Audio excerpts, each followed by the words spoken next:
마음이 텅 빈 것 같으신가요? 애써 키운 자식에게 서운함이 밀려오는데 그 말을 꺼낼 곳이 없어서 누구에게도 말 못하고 혼자 삭혀온 당신.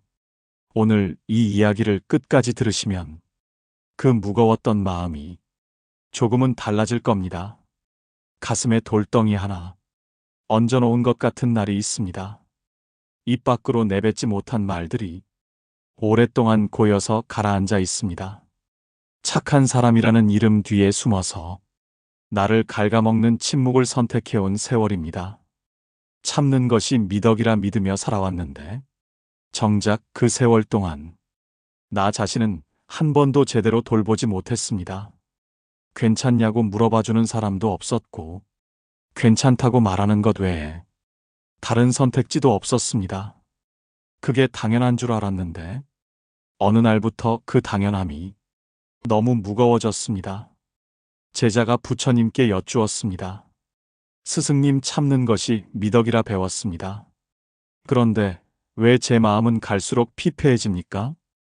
부처님은 흙탕물이 담긴 그릇을 가리키셨습니다.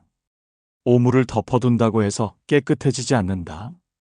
그 안에서 썩어 문드러져 결국 그릇 자체를 망가뜨릴 뿐이다. 오늘 우리는 그 침묵의 실체를 함께 마주하려 합니다. 무조건 참는 것이 왜 독이 되어 왔는지 천천히 들여다볼 거예요. 당신이 오랫동안 외면해온 진짜 감정을 이제는 볼 시간입니다. 이번 이야기로 당신의 하루가 어떻게 달라지는지 지켜봐 주세요. 혼자 삭혀온 그 마음이 오늘부터 조금씩 흐르기 시작할 겁니다. 명절날 북적이는 가족들 사이에서 혼자 설거지를 하고 있습니다. 허리가 끊어질 듯 아파도 괜찮다며 웃어 보이는 당신입니다. 자식들은 자기들끼리 즐겁게 떠들며 과일을 먹고 있고 그 모습을 바라보다 문득 가슴 한구석이 싸늘하게 식어가는 걸 느낍니다. 내가 전생에 무슨 죄를 지어서 이렇게 살고 있나 싶다가도 입 밖으로 나오려던 한숨을 다시 꿀꺽 삼켜버립니다. 어느 날은 자식에게 전화를 걸었다가 서둘러 끊어버렸습니다.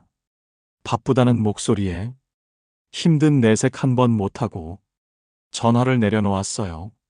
보고 싶다는 말 한마디가 목구멍까지 차올랐지만 짐이 되기 싫어서 그저 잘 지내라는 인사만 남겼습니다.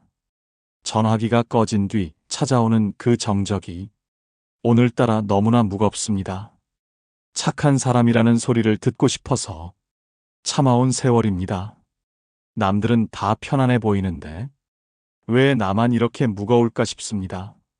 반복되는 일상 속에서 문득 거울을 보면 내가 누군지도 모를 만큼 작아진 모습에 허탈감이 밀려옵니다.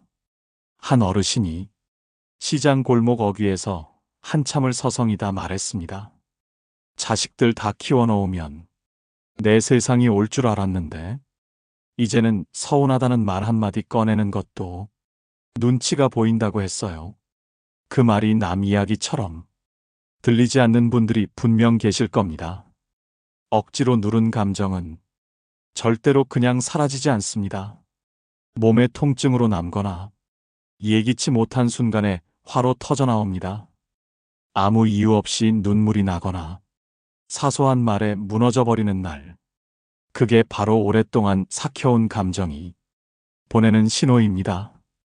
그동안 당신은 왜 힘들다는 말을 그토록 오랫동안 삼켜왔나요? 그 침묵이 당신을 정말로 행복하게 만들어 주었나요? 그 질문에 솔직하게 답할 수 있다면 이미 변화는 시작된 겁니다. 부처님께서는 모든 괴로움의 원인이 집착에서 온다 하셨습니다. 내가 이만큼 해줬으니 받아야 한다는 보상심리, 내가 참았으니 알아줘야 한다는 기대가 쌓이고 그 마음이 채워지지 않을 때 서운함은 걷잡을 수 없는 분노로 변합니다. 그 분노가 다시 죄책감이 되고 죄책감이 또 침묵으로 이어집니다. 이 반복이 오래되면 내가 무엇 때문에 힘든지조차 모르게 됩니다.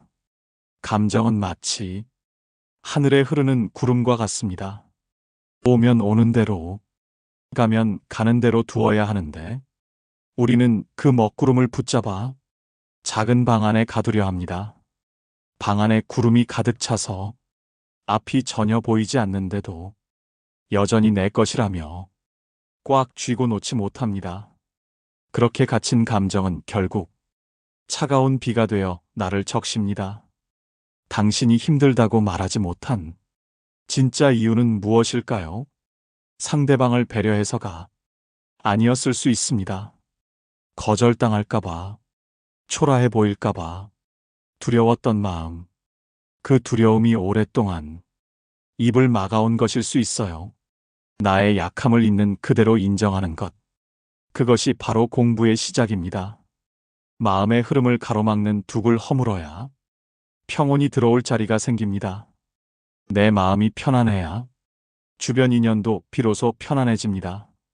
내가 불행한 채로 남을 행복하게 하겠다는 건 어쩌면 오만한 생각입니다.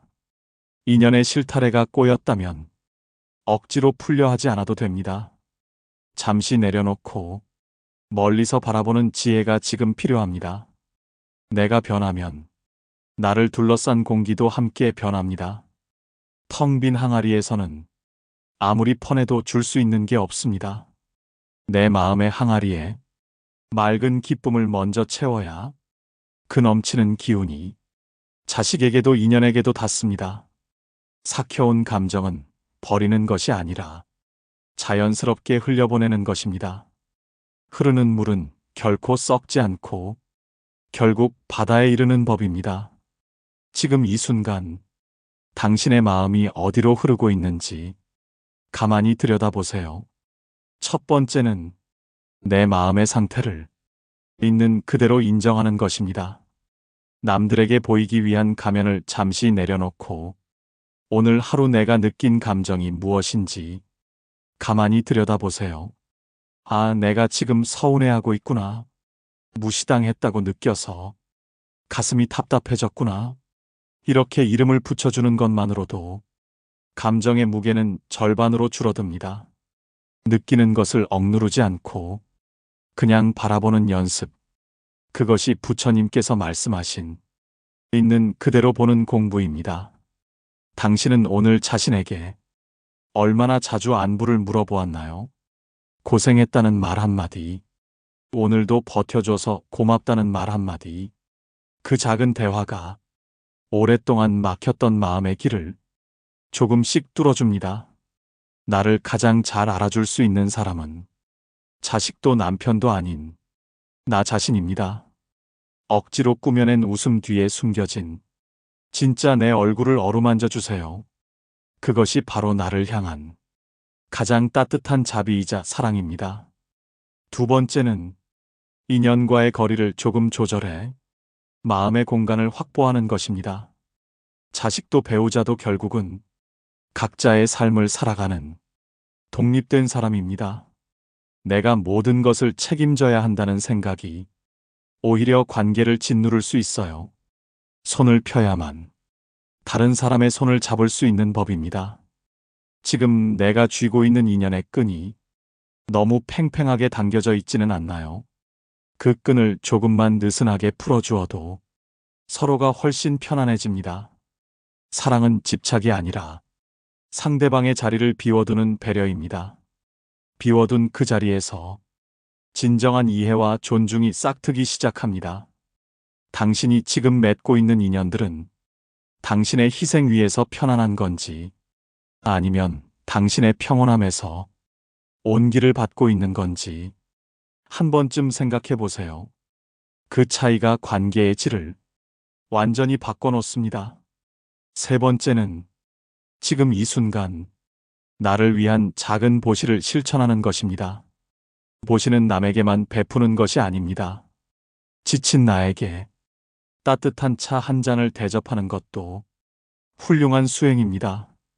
길가에 핀 꽃 한 송이를 나에게 선물해 보는 건 어떨까요? 맛있는 밥 한 끼 정성껏 차려 먹거나 좋아하는 음악 한 곡 깊게 듣는 것. 이런 사소한 선택들이 하루하루 쌓여서 마음의 빛깔을 조금씩 바꿔줍니다. 지금 당신은 나를 위한 시간을 마지막으로 가진 게 언제였나요? 내가 행복해야 내 자식도 내 인연들도 비로소 안심합니다. 남을 위해 쓰던 에너지를 이제는 조금씩 내 안으로 돌려보세요. 억지로 주는 것이 아니라 넘쳐서 흘러가는 것. 그것이 부처님께서 말씀하신 진짜 보시의 의미입니다. 처음에 드렸던 질문을 다시 조용히 꺼내봅니다. 당신은 왜 그토록 오랫동안 힘들다는 말을 삼켜왔나요? 그 무거운 침묵이 정말로 당신을 행복하게 했나요? 어쩌면 힘들다고 말하지 못한 건 나약해서가 아니었을 겁니다. 그만큼 혼자 감당해온 것들이 많았고, 그만큼 소중히 여겨온 인연들이 있었기 때문입니다.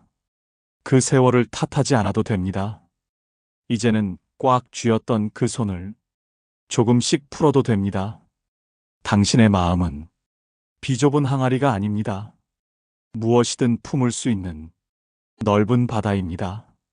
내가 나를 먼저 사랑할 때 내 주변의 인연들도 비로소 숨을 쉽니다. 오늘 하루 혼자 삭혀온 그 마음에 수고했다고 한 번만 말해보세요. 그 한마디가 오랫동안 닫혔던 문을 조금씩 열어줄 겁니다. 부처님의 가르침과 함께 오늘의 선택을 다시 한번 생각해 보세요. 일상 속에서 작은 깨달음을 하나씩 발견하는 기쁨을 누리세요.